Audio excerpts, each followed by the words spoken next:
What is up, bros and broettes? It's InkSlasher44 here, and today we are talking about the top 5 tips to make you a better Call of Duty player.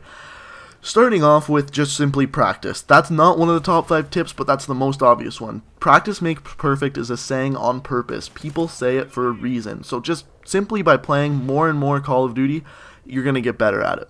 So, tip number 5. Change your controls or grip, and what I mean by this is the controls I use is the button layout called tactical, and on your screen you're going to go see how to change your button layout right now.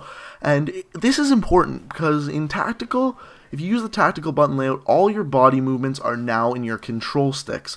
So your left stick controls your forward, backward, running movements. Your right stick controls your aim and your crouching. What this does is it allows you to drop shots. Another thing you can do, which you can see on the screen right now, is the claw grip. I have a friend that does this and he's a 2-kill death player. He's really good, and I can't personally do it, but he does it amazingly. And the reason why this is so good is because you have your thumb on the control sticks, which allows you to aim and crouch if you're using tactical. Your finger, your pointer finger, which allows you to press all the buttons, so that allows you to jump, knife, and reload, do anything else like that. So you can do that while aiming, which is huge. You don't need to take your thumb off the thumbstick, and then your middle finger is on the trigger. So you can actually do 3 controls at once as opposed to your normal 2, which is aim and shoot, which is huge. So if you can get used to the claw grip, do it. That's probably the biggest thing that'll help you. Probably take you from a 1.5 kill death player to a 2. Another thing, number 4, where you sit in relation to your TV. I sit at a desk when I play Call of Duty. I sit here, it's probably about 3 to 4 feet away from the screen. I know it's not the greatest for your eyes, but it allows me to play better. And the main thing with this tip is do what works for you. If sitting 10 feet, 15 feet away from the TV helps for you, do it. The reason why I like 3 or 4 is because my entire field of view is the TV screen that I'm playing Ghost on.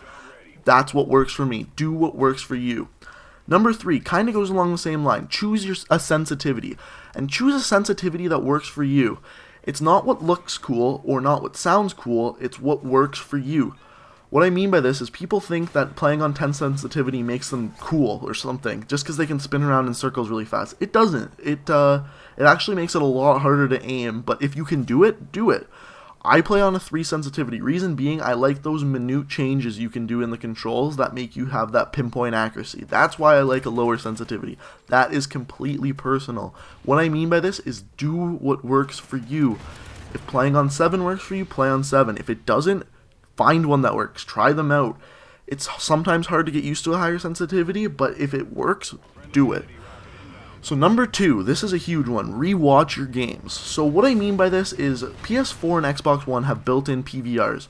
You can record your games after you've played them. Just press the button, it'll record the last 15 minutes. Rewatching your games is huge. When I was learning StarCraft, I would rewatch almost all my games, or I'd rewatch it with someone who is better than me. What this does is you may get pissed off during the game. You may be like, swearing. And what it does is it gives you time to calm down and rewatch the game in a different setting. It allows you to see what you did wrong without getting mad, and that is huge. You may think in-game that someone's camping, but really you could have seen him earlier and shot him earlier, and rewatching your games allows you to see those things. And finally, number 1, map control. Map control is huge, especially in Call of Duty Ghosts, because the maps in Call of Duty Ghosts are full of flank routes. If you can read the maps, read the spawns, it is going to help you immensely. The hardest thing in Call of Duty Ghosts, if you ask me, is map control. Ways you can improve this is 2 things. Play with someone that knows callouts. You'll learn the callouts and it'll help you immensely.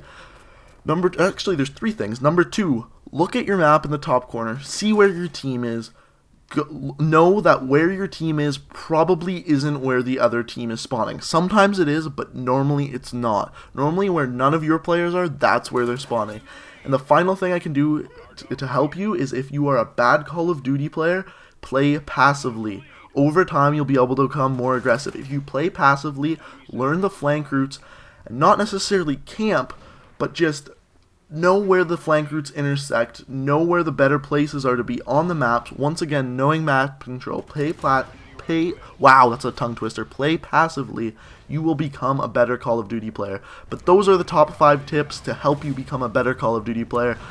Thank you for watching. If you enjoyed it, please leave a like rating. If you look on the screen, the video on the left is the last video I made, which is talking about the fastest way to rank up in Call of Duty, a really good video. And on the right, this video actually hasn't come out yet, but in the next 2 days it will be coming out. It's the top 5 things you can buy to make you become a better Call of Duty player. Thanks for watching, and until next time, peace out.